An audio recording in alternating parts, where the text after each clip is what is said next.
الحمد لله رب العالمين والعاقبة للمتقين ولا عدوان إلا على الظالمين وأشهد أن لا إله إلا الله وحده لا شريك له وأشهد أن محمدًا عبده ورسوله اللهم صل على محمد وآله وصحبه أجمعين ما بعد الله سبحانه وتعالى أيام هذا إسكاله أولا وآخرا waxaan ilaahay ku mahadinaynaa nimcooyinka iyo barwaaqooyinka badan oo inoo galay oo inaan koobi karin hadday noqoto iimaanka islaamka caafimaadka gaarsiinta ilaahay bisha Ramadaan inuu soo gaarsiiyay waafajinta uu ina waafajiyay inaan soonno aqbalkeedana ilaahay baan ka rajaynaynaa subxaanahu wa ta'aala intaynaan gudagelin kelimada ku saabsan bisha Ramadaan qofkii sooma ama qofkii istaaga waa waxaan jeclahay dhowr daqiiqo inaan ka hormariyo waxaan dhex fadhinaa waa guri ka mid ah guryaha Ilaahay qofkuna shayga uu dhageysanayo iyo meesha uu fadhiyo markay u qiimeysan tahay waxay gelinaysaa nashaad iyo firfircooni iyo qalbi fiyoobi inuu ku sii fadhiyo masaajida Ilaahay wuxuu ku sheegay rasuulkiisu sallallahu alayhi wa sallam ahabbul biladi ila Allah inay tahay Ilaahay dhulka iyo cirka waa asaga abuurtay laakiin meesha Ilaahay uu jecel yahay waa masaajida halka waxaad ogaatay masaajidka Ilaahay hadaa dhex fariisatay oo cibaado u soo aadid oo darsi u soo aadid oo muxaadaro u soo aadid inaad soo aaday ama dhex joogtid Ilaahay meeshu dhulkiisa ugu jeclaa taacooyinka ayada lagu sameeyo masaajida iyo meelaha kale kuwa lagu sameeyana hada masaajida kuwa lagu sameeyaa khayr badan waxa kale oo bishaara mudan oo in la isugu bishaareeyo mudan wuxuu nabigeenu sheegay xadiidka Abu Darda inuu masaajidku yahay baytu kulli taqiyin qof waliba oo Ilaahay ka baqa waxa guri u ah masaajid way mudantaa marka qofka muslimka ah oo Ilaahay waafajiyay masaajidka oo Ilaahay jeclaysiiyay masaajidka oo Ilaahay waafajiyay inuu masaajidii ka faa'iideysto markuu maqla masaajidku wuxuu guri u yahay qof walba oo Ilaahay ka baqa inuu dareemo shucuur farxadeed waran mad qoliyaha ku jirta Ilaahay ka baqa waraad maad mudantahay kuwaas Ilaahay inuu kugu daro warsi aad u noqotid kuwa Ilaahay ka baqa masaajida Ilaahay maxaa ku diiday inaad camirtido badisid waxa nabigeenu sallallahu alayhi wa sallam maalmaha kamid ah saxaabada uu ku yiri ala adullukum ala ma yamhu Allahu bihi al-khataaya wa yarfa'u bihi ad-darajaat war ma idin sheega oo ma idin tusiya wax Ilaahay darajooyinkaaga aakhira uu kugu dalacsiinayo dunuubtana Ilaahay uu kaaga daadinayo waa waxa ugu badan oo maanta bani aadamka shaqeeyo khayrka iyo wanaag ku dadaalay raadinayaan dunuubta ayna cuslaysay oo khayraad badan inaga manciday wixii ka hoobin lahaay oo ka daadin lahaa dunuubta darajooyinka aakhirana ku dalacsiin lahaay oo meel sare ku geyn lahaa Ilaahay waa wada jecel markaas ay saxaabadu yiraahdeen nabi Allah noo sheeg saddex shay buu nabigu xadiidka ugu sheegay sallallahu alayhi wa sallam waxa kamid ah saddexda shay oo nabigu saxaabada u sheegay intidaaru salaati ba'da salaah salaad qof inta ka baxay salaad kale ku sugay hadda salaadan ka baxnay waa casr ila maghribka iska sugaysa intaad meesha fadhidid intaan la gaarin muxaadaro aad wax ka faa'iideysatay ama aan la gaarin darsi sheekh cadaan uu akhriyay ama aan la gaarin khayr kale oo aad kororsatay ba inaad salaada casr iyo maghribka inta u dhaxaysay kaliya maghribka aad ku sugaysay Ilaahay dambigana waa kaaga hubinaya darajooyinkana waa kugu dalacsiinaya waxa kamid ah waxa weeyaan كثرة الخطى إلى المساجد تلابها إن أتبديسيد مساجد إلهي أتسوء آديس إنت إننا مساجد كما دحسيحنا قرينا نوغا ديسنا قريا لغييم بل دادك قاركود باوحا لغيابا ميشي قلبته وأفردونا يعني إنه دركسنته فوقتهي حاوة دادك عن حاكا سوق حي قريو دي حا سوقا كاكياني حي ميشي وحا نبيهين كثرة الخطى إلى المساجد تلابو يمكن مساجد إلهي الله صوب بديو حيث كفايديسة إلهي بعد ذنبك كل عافية ولا جوه بينيه درجوين كأجن إلهي وقوة العسنية سبحانه وتعالى بل أنت إذا دافت فالنبي نوح الشيخ صلى الله عليه وسلم مالك قيامه ودتك يقاويه ودتك يبوري قبيهين وعريد كليل كذا مانتي تأذ هدي أسود وتلاقي أو ودتك قاركود دولتها قاركود هرمري إن اللي يراه سكولات كهلا فصح حال دعي قرح دي بسود وتكليل كذا الحمل لاي ayadi baa waxa lagu keenayaa meel qaab qoosiin oo dhow kabaad ka gashatid male waxa dalaalimaysid male guriye isli kaaga dhisan oo galaysi ma jirto waa meel cirid ah dhulkana waxaad awood u leedahay oo markaas ka taagan tahay inta cagaha yaalaan bas inta kale dad baa xanibay oo ka buux gal iyo muslimba meesha wala jooga dad rafaadka maalinka dhacaya waxaa jira dhididkoodu uu gaaraya halka qowlalada ah dhacaankooda iyo carunkooda soo u baxayo dadna maalinkaas waxay hoos harsanayaan carshiga ilaahay iska harsanayaan yaa kamid ah dadkaas wa rajulun qalbuhu mucallaqun bil masaajid nin qalbigiisu masaajidka uu ku xiran yahay hadduu joogo ciriiri dareemi maayo farxad rayn qalbi fiyoobi uu masaajidka ilaahay ku dhex fadhiya hadduu ka maqan yahay oo shaqo ku maqan yahay iyo danihiisa khaaskaana mar walba waxaa ku qufilan goormaad masaajidka ilaahay ku noqonaysa salaada casr jamaaca ku tuko maqribkii jamaaca ku tuko cishihii iyo safka hore laga qabsan salaada subax waxa weyn asoo qarqaraya oo qabow haysto masaajidka ilaahay soo aadaya marka rajulun qalbuhu mucallaqun bil masaajid marka walaalayaal waxaan isku dardaarmaynaa intayna rabadaankaba gaarin horta masaajidda ilaahay jacaylkeeda ka faa'iideysigeeda ikhlaaskeeda iyo daacadnimada inta waliba lagu dadaalo ilaahay cibaadada loo baraxtiro inaan mar walba taba dareeno masaajidka ilaahay qiimaha u leeyahay dibna aadan u arag inaad masaajid dhex fadhidid ka faa'iideyso xaadarada dhageyso waxa laga yaabaa hadda inay dhex fadhiyaan masaajidka oo inaga mid yihiin qof duhurkiisu u soo galay wali dhex fadhiya laga yaabo dad baa soo wacay markaas leeyahay noo imo markaas diidaysa maaya masaajidka ilaahay baan ku jira quraan baan akhrisan waxa laga yaabaa 3 juz 4 juz oo quraan oo maanta akhriyo ilaa duhurkii inta ka dambeysay xaadaro u dhageyst sheekheeni baa yimid sheekh cadaani darsi buu ka dhageyst maqribkii taraawix buu gali inta soo afur soo ordaya waa qof shaqadiisuba ay tahay inuu masaajidka ilaahay u heshado sida awgeed baa nabigeena sallallahu alayhi wasallam xadiidka Abu Hurayra buu wuxuu sheegay inna lil masajidi awtaadka waxa loo yaqaan reebaadiyaha garanaya haraga marka la magdiyo neefka laga saaro inta la dhuujiyo inta waxa weeyaan la kala tig la siiyo oo la kala fogeeyo ba halkaas wax looga taaga waxa musbaara camal ah masaajidu marka waxay leeyihiin dad say u fadhiyeen oo jamaacada ugu dadaalayeen ku noqday dhakawyo lagu musbaareeyay oo aan ka dhaqaaqayn shantii salaadood waa taagan yihiin bal ragga qaarkood waxaad arkaysaa 10 sano waxaan garanayaa taqriiban muddo ku dhow rag ganacsatada ah oo milyan dheer ah oo magaalada ka shaqeysta oo shanta salaadood safka hore aan laga waayay markasta aad soo gashay waa ku arkay dukaamada marka qaarkood uu soo xiri safka hore duurka ku tukan safka hore casar ku arkay maqribkii waad ku arkay masaajidka ku tukato waa ku arkay isagoo taagan qofkaas qof ilaahay khayr la maagay marka wuxuu noqday qofkaas qof masaajidka inta laazimay lagu musbaaray camal wuxuu ka faa'iidayaa al malaa'ikatu julasaa'u malaa'ikta ilaahay baa la fariisanaysa adiga ka waran shaydaan hadduu kula fariisan lahaa iyo haddii malaa'ikta ilaahay kula fadhido inay iskala ka fadhida kaliya maaha wuxuu nabigu xadiidka ku sheegay dadka noocaas oo dhagaxyada masaajidka ku noqday si uu fadhiyeen oo aan ka dhaqaaqayn oo markay soo shaqaystaanba ku soo noqonaya malaa'iktuna ay la fariisanayso malaa'iktu meesha iskama fadhidee in qaabu yaftaqiduunahum maalin maalmaha kamid haday duruufu ku qabsato lagu waayo malaa'iktu way iska weydiinayaan qofkii saaxiibkeen ahaa oo masaajidka aan ku wada tukan jirnay oo saaxiibkeen masaajidka ilaahay dartii ay ku saaxiibayn mee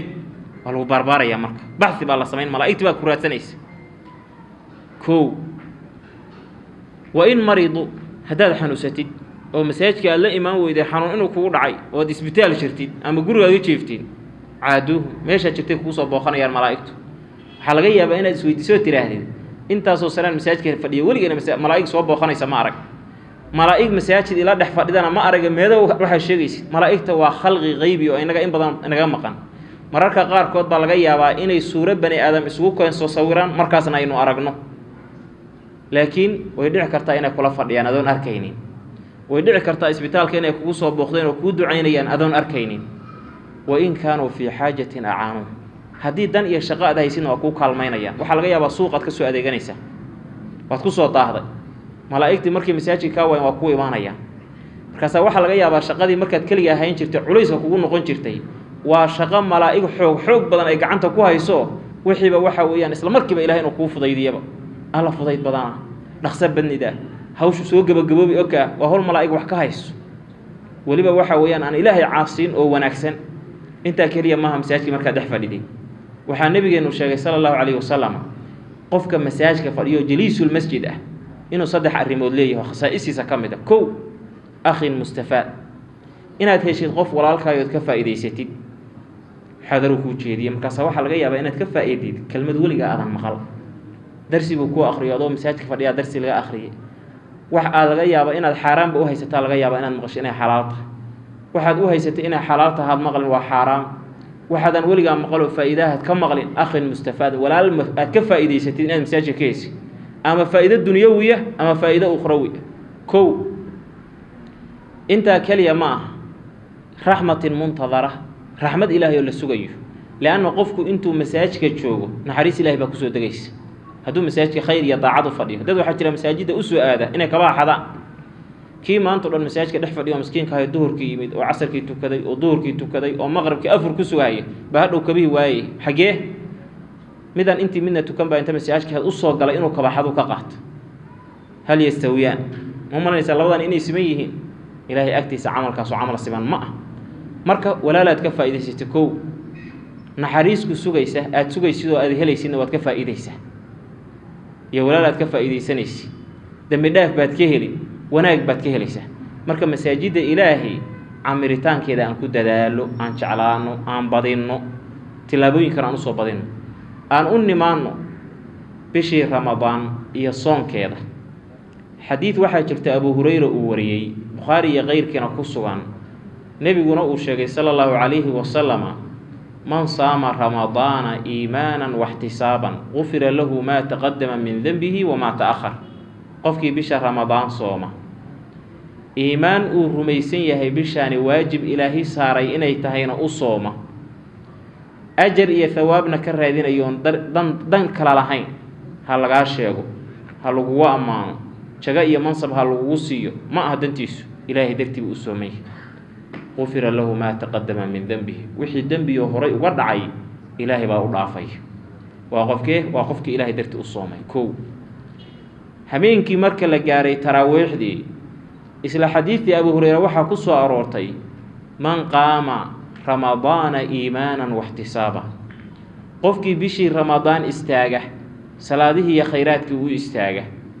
iimaanan wahtisaaban iimaan rumaysnaan uu rumaysan yahay iyo thawaab iyo ajar uu ku raadinayo darteedna sidaa u sameeya غفر له ما تقدم من ذنبه وحالم إذا ليلة القدر ينبغ أقوني أشيغي ويري من قام ليلة القدر إيمانا واحتسابا غفر له ما تقدم من ذنبه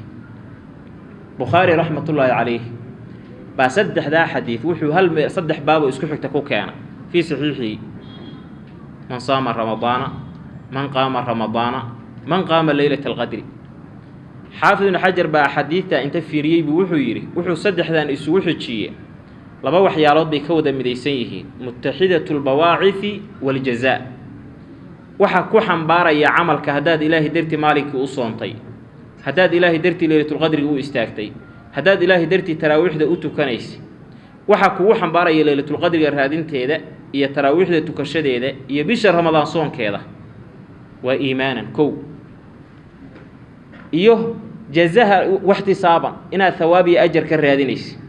saddexdaas waxay ka midaysan yihiin abaalka laga helayo mid walba waxa daba yaala غفر له ما تقدم من ذنبه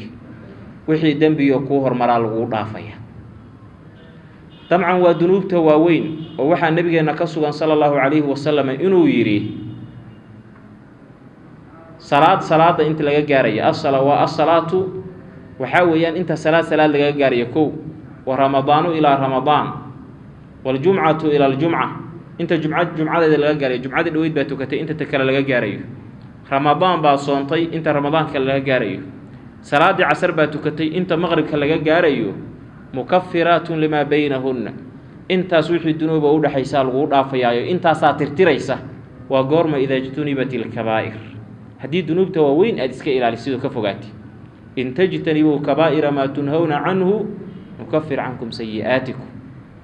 dunuubta waaweyn hadaad iska reebtaan oo ka hartaan oo ka fogaataan kuwa yar yar ka anaga idin dhaafayno idin ka tirtirayno ilaahay leeyahay subhanahu wa ta'ala halka waxaad ogaatay bishaan ramadaan hadaad soontid soon kaliya qiimo ma leh ogow waxa qiimo leh inaad soonka ilaahay ka aqbalo way dhici kartaa inaad maanta dhan sooman tahay laakiin hal ajr lagu qorin sida awgeed baa nabiga wuxuu sheegay xadiiska Abdullah ibn Umar oo Tabarani uu wariyay rubba qa'imin بدنا قف تاجن أو صلاة الليل تاجن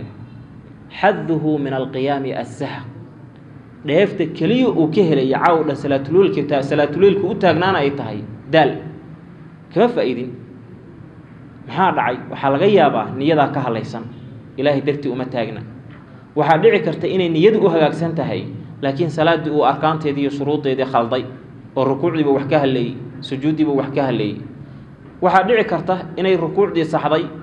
laakiin sujuudu ka halaysan tahay inaada nabiga kaga dayan baa dhici karta sallallahu alayhi wasallam sida ogeed baa nabigeenu wuxuu sheegay qiyaamada inuu imaan doono 60 sano ruux soo tukanayay oo aan hal xabana laga aqbalin waba umriga ugu badan oo insaanka la siiyo bani aadamku umada nabi maxamed sallallahu alayhi wasallam 60 sano nin soo tukanayay oo aan hal xabana ka tagin hal xabana laga aqbalin kaas ali nabi allah maxaa dhacay kaasuu nabiga la'allahu yutimmu rukuuca wala yutimmu sujuud waxa dhici karta markuu rukuucay si hagaagsan inuu u rukuucay laakiin sujuudi inuu ku ciyaaro haleeyay markuu sujuuday si hagaagsan inuu u sujuuday laakiin rukuucdi uu san saxin maxaa marka la rabaa way badan tahay dad badan oo hameenkii salaatu leeyl u taagan ama taraawiix u taagan oo waxa uu ka dheefay ay tahay soo jeed iyo daal laakiin ajir aan ka helaynin waxaa kaloo xadiidka nabigu ku sheegay sallallahu alayhi wasallam wa rubba saa'imin badana qof sooman ila saaka waagu markuu bariyaad afxiranta hadduhu min as-siyaam waxa dheeftaah uu ka dheefay soonkiisana ay tahay al-atashu wal-juu'u al-atashu xaway waa onka wal-juu'una waa gaajada ma kala laba mise isku mid labadood ya onka iyo gaajadu isku mid ah soo kala labo waa kala labo waliba waxa cajiiba inay kala laba yihiin adoo ooman haddii cunto laga dharjiyo onka ka biimaayo booskii biyahan u buuxin lahaayeen cuntadu ku buuxin mayso caana haddaad ka dharagto 10 kiilo caana soo gadatay iyo intaas oo litir oo aad ooman tahay caanaha on ka biin maaya ugaal hadaa cunto ka biin mayso mandazi haddaad ka dharagtay bahalkii oran jiray sambuus ka biin maaya meel baa ilaahay ugu talagalay ayagaas daaweyn kara kali haday gaajo ku hayso oo aad maanta dhumbiye isku daldalaysid isla markaas aad biyaha cabtay waxa dareemaysaa inay ka foqday laakiin daqiiqada ka bacdi isla markiiba gaajo dareemaysaa tajruba ahaan baan ku ogaado anoo caagadu garabka ii saaran tahay caana baan ooma biyana ma haysto baadiyana waa maraya caanahan cabaya carabkii baa afkii wadnihi baa afkii yimid afkan saa u kala haya ma dhaqaaqi karo oo ma socdo caanahan haystaay geed baad harsan qabow baa tagin waxa ka baabinayaan male laana meeshii biyahan ilaahay ugu talagalay caanuhu ma daaweynayaan sida awgeed soonkaaga maanto dhan aad soomanayd baa waxa laga yaabaa inaad ka dheeftid gaajo laana waxba ma cunin iyo oon iyo harra wax ajarana adan ka helin ilaahina uu ka sii fogeeyay soonka maxaa ka khaldan sootiili hal sooma qufira lahu ma taqaddama min dhanbihi adaa wax ka khaldan yihiin soonka waxba kama khaldan adaa wax khalday adaa ikhlaaskii ka tagay adaa daacadnimadii ka tagay adaa arkaantiisa ilaalin waayay adaa waajibaadkiisa ilaalin waayay adaa waxaad ku dhiiratay inaad cantara baqashi qurun ka tagi weyday sida awgeed baa nabigu sheegay sallallahu alayhi wasallam ma lam yad'a qawla az-zuri wal 'amala bihi qofka aan ka fogaan oo ka tagin hadalka cantara baqashka oo maala yacniga iyo hadalka in lagu dhaqmo falaysa lillahi haajatun fi an yad'a ta'amahu wa sharabahu wahdan oo ilaahi kaleeya lama arko ama cabitaan iska daa ama cunto iska daa ama maanta dhan masaajid ku jir marba hadii waxa weeyaan waxyaalaha xunxunaa iyo laqwigiiba aad ka tagi weyday waxa weeyaan waa xoog dameer lagu eriyo noqonaya waxa weeyaan waxaan maanta dhan soo maray sida awgeed walaalayaal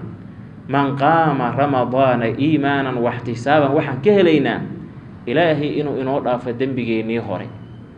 oo maxaa ka fiican kii hore hadii laga dhaafay kan dambe waad ka digtoonaan waad silaalin haddana ramadaan kala ku soo galay waxa laga yaabaa inuu mid ka dhaco ramadaan ka saakiina ka dhaafay waxa laga yaabaa inay salaadihii isku xijisay shanta duhurkii waa tukato casar ilaahay baa ka dhaafay dunuubtii yaryaraydo dhan kabaa'irtana ilaahay baad uga toobad keenaysaa sida awgeed baa nabigeenu wuxuu sheegay sallallahu alayhi wasallam qiyaamka hameenkii la istaago oo salaadii loo istaagayo inay tahay da'bu saalihiin alaykum biqiyaamil layl war waxa laazimtaan salaatul laylka oo maxaa nabi maxamed laga dheefayay oo saalihiinta ahaayoo suusuubana dhaqankoodii iyo caadadoodii weeyaane nimanyo waxa laazimtaan qiyaamul laylka ma aha ramadaan kali waxa khalad inaad ramadaankana salaatul laylka tukatid markay rabadaan baxana aad barkinta dheeraysatay ilaahaygaad u tukanaysay rabadaanka ilaahaygaad u soomaysay ramadaanka ilaahaygaad ramadaanka dartii maxaarim badan isaga ilaalinaysay bil walba waa joogaayo ogow siday xaaraamtu xaaraam kaaga ahayd bay bil walba xaaraam kaaga tahay siday sunnadu sunno u ahayd bay bil walba sunno u taha waajibku siduu waajib u ah buu bil walba waajib u yahay ilaahina subxaanahu wa tacaala ilaahnimadiisii waa baaqi marka waxaa la rabaa oo qofka muslimka laga rabaa inuu qiyaamo leylka ku dadaalo fa innahu da'bu saalixiina qablakum saalix haddii la yidhaahdo waa qofka xuquuqda ilaahina gutay midda aadamahana ka soo baxay iyo khalqiga alle sida awgeed waxaa soo gelaya nebiyada ilaahay oo dhan nebi aadan laga soo bilaabo ilaa nebi moxamed ugu khatima sala allahu calayhi wasalam waa dhaqankoodii salaatuleylku waxaa soo gelaya saxaabadii nebi moxamed sala allahu calayhi wasalam xawaariyiintii nebi ciisaa soo gelaysa waxa weeyaan culummadii iyo ahlu khayrkii nebi muuse waqtigiisii joogaa soo gelaya ahlu khayrku dhan baa soo gelaya fa innahu da'bu saalixiina qablakum waxaa kaloo laga faa'iidayaa aadamuhu wuxuu jecel yahaa waxa uu qabanayo haddii la yidhaahdo waxaasaad ka faa'iidaysaa wuxuu ka helayo loo sheego si nashaad iyo firfircoolin uu ku qabanaya laakiin haddii la yidhaahdo iska shaqee un waxaa laga yaabaa inuu isweydiiyo war maxaan helaya masaajidka dhaqo ka shaqee baa lagu yidhi xataa haddaad tiraa ilaahay darti baan ku samaynayaa ayaan markaa joogtaa laga yaabaa inaad dhinacyada fiiriso war hedhe masaajidka muddaan ka shaqaynaya haddaan anugu xooggeygii waqfay wax i garta malala'ya maxaa ku dhaca qolyihii masaajidda ay wax siiyaan waxaa keenayana faqri daati ah ina haysta bani aadam haddaynu nahay haddii iimaan la ina siiyo iimaan baan u baahannaha fuqaraanna ilaahay inuu ina siiyaan rabna jannaad u baahan tahay ilahay baad ka sugaysaa yaa ayuha annaasu antum alfuqaraa'u ila allah wallahu huwa alghaniyu alxamiid faqri daati ah oo nooc walba aqna naas oo maanta adduunka jooga waa faqiir hantida adduunka joogta ninka ugu hanti badan maantayto adduunka taalla waa faqiir asagoo aqna naas wuxuu ka maarmi la'yahay mid isbitaal u furan yahay wadnaha i garaacahay dhiiggaa igu karay macmacaankii baa igu batay barashar baan si la ah waxa weye meel baa i xanuunaysa war waxaana xoolaha meel walbayta kuu yaalameeye qof kale u baahan yahay waa faqiir sidaa awgeed baa walaalayaa fuqara mar walba iska baahan baynu nahay ilaahay subxaanahu wa tacaala aan ku xirnaano waxaa ka mid ah makfaratu lisayi'aat inuu yahay qiyaamuleylku dunuubtu inaga dhaafaya sidaa awgeed baa nebiyullaahi maxamed xadiid abu hurayra uu warinayo baa nebiyullaahi maxamed waxaa loo sheegay ninka hebel la yidhaahda nebi maxamedow hameenkiina salaatuleylku tukada maalinkiina dadku xadaabaa leh bal aduu si uga nin hameenkii dhan salaatuleyl u taagan oo laga yaabo cirbuhu inay barareen waaguu markuu baryana bilaabaya dadka inuu wax ka xado kabuhu arkuusan daynayn islaantii boorso wada tuusan cafinayn inuu jeeb siibo qof uu cafinaya lama arko waa tuug nebi maxamed oo ka warran baa leh in kaan hadduu yahay buu yidhi kamaa taquul sida aa sheegaysa hadday jirto oo hameenkii ninkaasu salaatuleyl saxa tukado wuu ka hari doonaa buu nebigu sal alla alayh wasalam sabab ina salaata tanhaa can ilfaxshaa'i waalmunkar salaaddu hadday kuu hagaagsan tahay xataa maalmo hadday wax kaa dhaadhacaan haddii khaladaad kaa fakfakado ayadaa ku soo celinaysa marka dambayto waxbaa kuu baxaya imise qof baa shalay laga yaabaa inay wax ka khaldanaan jireen inuu dhaadhaciisu badnaa inuu derbi dhacyayntiisu ay badnaan jirtay markuu salaadda iyo khayraadka ku dadaalayna ay salaadda u noqotay xakamo hortaagan qofkii marka uu xadayayba waxaa la leeyahay sayanhaa wuu ka hari doonaa arrinkaa sheegaysa hadduu arrin saxa salaad saxa tukado makfaratu lisayi'aat sayi-aadkii marka kaa dhacay oo khaladka ahaa bay tirtay kufriga asalkiisa waxa la yidhaha shayga in la qariyo halkaana wax ku dhacay markaas qof cagta saara ama wuu qariyey roogga hoostiisuu geliyey asalka kufrigu waa taas gaalada waxaa kafare loogu bixiyey ilaahay barwaaqada u galay qariyeen jaxdi bay ku sameeyeen way diideen qolyihii beeralaydaha waxaa leeyahay yucjibu lkufaara nabaatuhu qolyaha wax xasheeya oo wax qariya nabaadkii dhulku uu soo saaray baa cajab gelinaya waa maxay beerta markay soo bilanayso soo baxayaan abuurkaanu dee ka hor waa la beeraa soo maaha marka miro iyo wixii mirahaaba meesha lagu xashaynaya biyaa lagu waraabin kabacdi uu miraha soo saaraya marka makfaratu lisayi'aat marka waxa weeye khaladkii kaa dhacay oo khalad ah buu qiyaamuleylku tirtiraya waa kaa tirtiraya waa lagu sixi markaasaad nadiif noqonaysa intaa keliya ma ah tii hore waxay ahayd makfaratu lisayi'aat oo khalad aad gashay in lagaa tirtiro faa'iido kalena wuu leeyahay oo qiyaamuleylku manhaatun can alith iyadaaba dembiga kaa hor istaagaysa sida ogeed baan xadiidkii abu hurayre sheegnado nabiyullaahi maxamed oo waxbuu xaday hameenkiina waa tukanayaa wuu ka hari doonaa iyadaa kaa reebaysa marka salaadii qiyaamuleylki calaykum biqiyaami lleyl فإنه دأب الصالحين قبلكم مغفرة للسيئات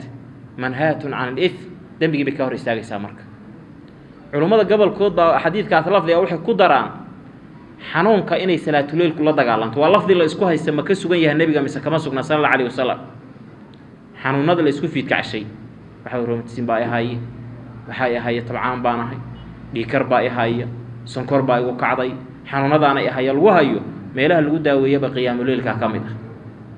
waa dhaqanka dadkii war wanaagsanaa ahlu khayrka faa'iido adduunyo mid aakhirana waa inuu jirtaa sida awgeed baa markii salaatuleelkii la tukado maxaa imaanaya istighfaarti dad baa ilaahay amaanaya wan wanaagsan quraankiisu ku amaanay maxaa kamid ah tilmaamihii lagu amaanay dadka wan wanaagsan kaanuu qaliilan min al-layli ma yahjacuun habeenkii wax yar bay seexdaan inta kale maxay qabtaan mar waa subxaanallaysanayaan mar waa istighfaaranayaan mar waxa weeyaan quraan bay akhrinayaan mar salaatuleyl bay tukanayaan anoo baadiye joogo waxaan u malaynayaa sanadka Iran qaan gaaray bahmeen waxaan ugu soo hedeenin dhalinyaro ah oo caata badan wali ma iloobin ninkaas habeenkii waan la yaabanaa ninkii waan la seexday waan la yaabanaa laakiin ka bacdi waxaan xasuus nin ducaysan inuu ninkaas meel baa waxa loo geeyay raar gogol baa meel loo geeyay caana iyo shaah iyo waxba la siiyay la seexaa lagu yiri marka waan la seexda ma garanay ninkaas ma aqaan laakiin nin dhalinyaro ah waxaan la yaabana wuu seexday wax yar ka bacdi uu soo toosi laa ilaaha illa allah wahdahu la shariika lah lahu al-mulku wa lahu al-hamdu wa huwa ala kulli shay'in qadir buu dhanka kale isu rogaya wax yar buu hurdi astaghfirullah soo ka isoo hameen hurdadi way qoonsada waan caaw dhan ilaahay xusahay anna waxaan la war imtixaankan caaw lagu soo siixiyay muxuu ilma yar baan waan caaw dhan xusahay haynbarkii waa dana istaaga salaatulay istighfaarta ilaahay hameen dambe lagu masaxiyo rikaas baan leeyana lacal carruur waxa weeyaan wajiin badan baa dhacayo qabow daran baa dhacayo ilmihii urdu iska raba asagana ma ahan in hoos wixii uu oranahay waa qaylin laa ilaaha illa allah muhammadur rasuulullah laa ilaaha illa allah wahdahu la shariika lah astaghfirullah subhanallah walhamdulillah wa laa ilaaha illa allah wallahu akbar wa la hawla wa la quwwata illa billah mar wax yar buu dhan hurdin hadana waa soo rogay markii aan wax gartaan waxaan isleeyahay qolihi ilaahay quraankiisa ku sheegay kaanu qaliilan min al-layli ma yahjacuun bu ku jiray oo ninkaas baadiyo jooga waa nin geel bu baad goobkiisa iyo baadiyo wareegahay haduu magaalo joogo waxaan u maleynaa ma saxdeen bakaas laakiin baadiyi oo rafaadkeedu u badan yahay oo jahligu ku badan yahay al-arab ashadu kufran leeyahay buu dhex taagan yahay marka waxa la rabaa waa da'bu saalihiin kaanu qaliilan min al-layli ma yahjacuun wa bil asharihum yastaghfirun waqtiga suxuurta marka la gaaro soo salaatuleelku soo tukanay wala istighfaaranaya astaghfirullah astaghfirullah astaghfirullah ilaahay baa waqtiga adoomadiisa inta u soo dhawaado wuxuu leeyahay war qof dambi dhaafi weydiisanaya ma jiraayo dambiga u dhaaf war qof waxa weeyaan xumaato galay oo gacmaha ii taaganaya ma jira war qof codsi wata oo aan codsigiisa aqbalo ma jiraayo uu weydiisanay maqa muraad baan leenahay maqa danood baan leenahay maqa arrimo aan lahayn oo aan rabnay inaan qabsano inuu adkaatay meesha ay ka dhawiyeen halkaas weeyaan inta meel kale lagu wareegayo hebelow ii ducee waxa weeyaan wax isii walaalo kullu dalika waxa kaaga fiican waqtiga asaga intaad istaagtay ilaahay gacmaha u taago waxayun kariim ilaahay subhanahu wa ta'ala deeqsi ah xishooda kana xishooda adoonkiisu haduu gacmaha u taagto inuu ku soo celiyo gacmihii oo maran waqtiga aan ku jiraana waa ramadaan waa mawsim khayraad oo khayr badan shayaadiinta baa xirxiran albaabadii jannada furan kuwii samada furan khayraadka cidi kugu yeeraysay baa badan oo yaa baaqiyal khayr aqbil warqofkii khayrka raadinayo soo jeenso soo qaabil maxaa la rabaa marka inaan ka faa'iideysano waqtiga asaga ah qiyaamul layl quraan inta loo istaago hameenkii oo dhan salaad la tukado ma hameenkii oo dhan inaad taagnaanayso qiyaamul laylka lagu sheegay ma hameenkii oo dhan taagno adoo fadhiya qiyaamul layl samayn karta inta istaago kugu adkaadaad fariisan markaad hurdootaad seexan ka bacdi baad soo kici haddana waad ku noqon waxaa la shaka ah waqtiga cibaadada aad samaysay maalinka kurba iyo dhibaato kugu timaad inaad u baxsan doonto waxaad u fiirsataa nabiyullaahi yuunus ilaahay baa qolo u diray oo diinta gaarsii baa leeyahay wax wanaag uu kala kulmi waayay qoliyihii abaalkiisa bay meel kaga dhaceen risaaladu xambaarsanaa bay ka diideen intuu carooday buu isaga tagay marka asagoo fasax ilaahay haysan doon buu raacay doontii markuu raacay oo ay badda marayso dadkii waxay dareemeen badda doonta la saarnaa inaysan doontaanu dadka wada qaadin haddii kalena meesha lagu wada baaba'ay waxaa la yidhi doontaani dadka ma qaadee xal ha la keeno xalkii marka muxuu noqday waxaa la yidhi cid dembiila ahoo sayidkii iyo ogaaskii iska laha kasoo dhuumataan ugu jirtee waxa wayaan iska tuurn la garan maayaa le ha la qori tuurto qori tuurkii la qori tuuray nebigii ilaah bay ku soo baxdayba adaa lagu tuurayaabaa le soo bax culamada qaarkood waxay leeyihiin markii qori tuurka asaga ku soo dhacay maba uusan sugin inay yidhahdaan adaa lagu tuuraya asagii baa istuurayba isla markiiba hadduusan istuureenna ayagaa tuuri laha waa bad dhex bartankeed weeye meeshaas ayadaha malay baa isla markiiba afka u dhigtay waa liqa dalaq malaygii bannaanka iskalama taagnee badda hoosteedu la gala meesha ayada ah oo mugdiga ah mugdigii wuxuu ku jiraa malayga malaygiina xaggee kusii jiraa badda guriba dusheeda ma saarne hoosteedu la sii gala meeshaasuu ka dhawaaqa laa ilaaha illaa anta subxaanaka innii kuntu min aldaalimiin ilaahay xaq lagu caabudaa ma jira alla maahane xumaata iyo ceeb oo dhan ilaahay baa ka hufan dulmi iyo gardarraan sameeyey sidaasuu leeyahy ilaahay baa meesha ka soo saaray ilaahay waxyaaluhu ku badbaashay waxaa ka mid a bifadlihi falowlaa annahu kaana min almusabbixiin lalabitha fii baطnihi ilaa yowmi yubcahuun intaan malaygu laqin ka hor hadduusan wanaagsanaan jirin ousan tasbiixsan jirin oo ilaahay hufi jirin oo adkaarta iyo khayraadka ku dadaali jirin maantay asagoon horay wax usoo samaysana malaygu uu laqi lahaa ilaa maalinka qiyaama laga gaaro baddaa hoosteedu ka qaylin lahaa loogumana tageen baa li maxaa ilaahay ku badbaadiyey atasbiix subxaana allah alxamdu lilah walaa ilaaha illa allah wallaahu akbar laa xawla walaa quwata illa billah carabkaaga ku layli sida awgeed ninkii nebigu weydiiyey sala allahu calayhi wasalam waxyaalaha jannada lagu galo naartana lagaga badbaado carabkaagu yuusan ka zuulin radban min dikri illaahi ilaahay carabkiisa dikrigiisa inuu ku qoyan yahay subxaana wa tacaala mar walba carabkaagu dikri ilahi ha ku qoyanaado qofkii shay badiyana dhaqan buu u noqdaa marka dambeeto marka waxaan ka faa'iidaynaa qiyaamuleylka dunuubteenna hore in la inoo dhaafo kow sayi-aadkii aan gallay in la inaga tirtiro qiyaamada waxaa imaanaysa adoo khalad galay markaasaa ilaahay kuu yeeraya salaatuleyl baad soo tukatay soonkii baad soo soontay khayraad badan baad ku dadaashay maca daalika bani aadam baad taho kullu bni aadam khata khalad badan baad gashay markaasaa ilaahay wuxuu ku tusinayaa dunuubtii aada gashay dembigaan ma gashay markaasaad leedahay ilaahayo waan galay kan ma gashay ilaahayo waan galay kan ma samaysay ilaahu waan sameeyey xabadna ka inkiri maysi markaasaa ilaahay wuxuu ku leeyahay adigiyo isla waxba kumaba harinba waa lagu cadaabayaaba ilahay wuxuu ku leeyahay adduunyada markaad joogtay dunuubtaan aad gashay waan kuu soo asturay inaad dunuubtaan gashay ruux ka warqabon aniga ahayn lama arko alla kuu ceebqariyey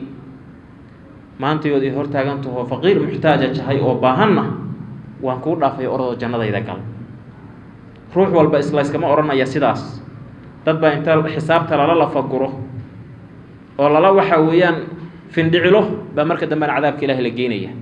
sidaa awgeed baa nebigu sheegay man nuuqisha alxisaabu cudib qofka xisaabta lagu adkayo oo lala findhicilo waa la cadaabay markaasay caaisha tiri soo qur-aanka ilaahay kuma sheegin dib dambaan u xisaabi doonaa xisaaban yasiira markaasuu itaa sheegaysa waa alcardu xumaatadii kaa dhacdaa lagu soo bandhigaya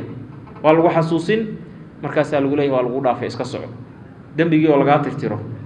kii aad rabtay inaad samaysana salaatuleylku waa kaa hor istaagaya dhaqankii dadkii horeo saalixiintahana wuu yaha sidaa awgeed baa nebigu wuxuu sheegay jannada ilaahay salaamo iyo nabadgelyo waxyaalaha lagu gala waxaa ka mid ah wasalluu bileyli wannaasu niyaam hameenkii salaatuleylka tukada marka ay dadku hurdaan hurdadooda ku macaansanayaan habda dhan isu rugayaan bustahooda hoosta kaga jiraan markaa ruuxa inta istaagay biyo qabow ku weysaystay soo cadaysaday ilaahay hor istaago ilahay la faqaya maxaad u malaynaysaa walla inaan ruuxa hawshiisu sahlanayn hawshiisu hawl fudud ma sidaa awgeed baa nabigeena maxameda wuxuu sheegay sala allahu calayhi wasalam ilaahay dad uu jecel yahay hawshooda weliba uu ku qoslo jacaylku u qabo markaasaa li waa kuwe waxaa ka mid ah nin habeen barkii toosay xaaskiisiiyo uu jecel yahay oo uu la jiifo buu wuxuu ka doortay inuu ayada la sii jiifo inuu ilaahay hor istaago baahidiisa adduunyada iyo tiisa aakhiraba ilaahay weydiistay ilaahayna caabudo markaasuu weysaystay markaasuu salaadii galay markaasuu tukaday markaasuu ayadii inta u yimid biir kac istaag tuko hadday diiddo biyo markaa wejiga kaga firdhiyey say hurdada uga tagto qofku wuu soo naxayaa hurdada ka tegaysa ama intuu toosiyo istaagtay oo soo weysaysatay bay salaaddii wada tukanayaan asagii baa ka bixinaya waa la isdaba taagay markaasaa ilaahay malaa'igtiisa wuxuu leeyahay bal fiiriya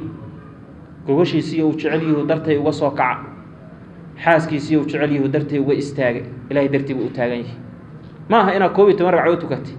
maaha inaad 22 tukatay maaha inaad 23 tukatay hal xab haddaad tukatay waa kugu filanta qani weeye ilaahay subxaanahu wa tacaala raxmadiisu waa waasic wuu kuu dhimrinayaa mar walbeetaba hal xab haddaad tukatay ilaahay subxaanahu wa tacaala waa ka abaalmarinaya waliba waa kuu labanlaabaya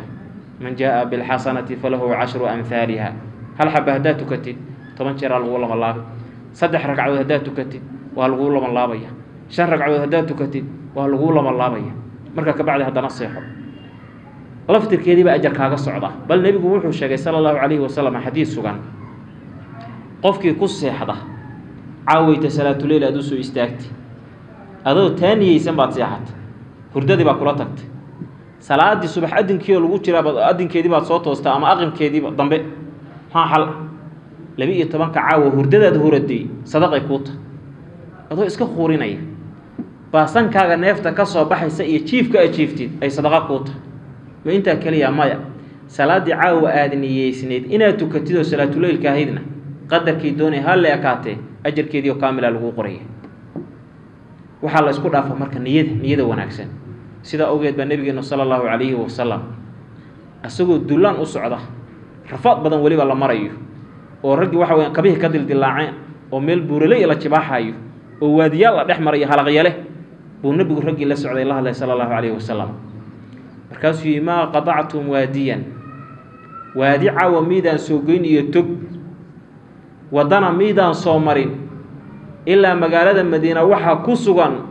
rag ajarkiina idin la wadaagayo intaad ajar helaysaan oo dhan idin la helay markaas su'aal la weydiiyay nabiga sallallahu alayhi wasallam nabi allah ragayaga caaw dhan guureynay oo safarkaas halista badan soo maray nin gurigiisii Madiina reerkiisa dhex jiifa seebul ajarkaygu kala ku helaya markaas uu yiri kaanu maakum ajarkii macinay ahaayeen niyada idin kala jiraan laakiin xabasahum al-udhr dar baa xanibay jirra xanibtay waa soo bixi waayeen laakiin haddaan cudurdaarkaas u jir lahayn inay idin raacaan bay diyaar u ahaan lahayd adoo marka dagaalamayo xabadii lisahayo socda baa ninkii gurigiisa joogay ajarkaaga oo kale helay muxuu ku gaaray ajarkiisa niyadaas wanaagsan buu ku gaaray marka waa inaan ku talagalno habeen walbana aan ku seexano walaw hal ragcan Allah ka dhigo walaw 3 ragcadoodna Allah ka dhige inaan akoonkeena aakhira wax qiyaamul leyl aan gashano waxaana fahantaa awqaada dadku ay mashquulsan yihiin ama ay raaxaysanayaan qofka marka ilaahay xasuusta cibaadada waqtiga sameeyo cibaadada kale waa ka fadli badanta tusaale ahaan casarkan inta badan dadkii waxay ku mashquulsan yihiin bi'shiro badanka dad ku mashquulsan yihiin qofka dukaankiisa soo xiray qofka beeciisa ka soo tagay qofka ilaahay raali ahaanshihiisa u soo aaday masaajidka ilaahay oo xabul bilaadi ila allah waxa la shaka ah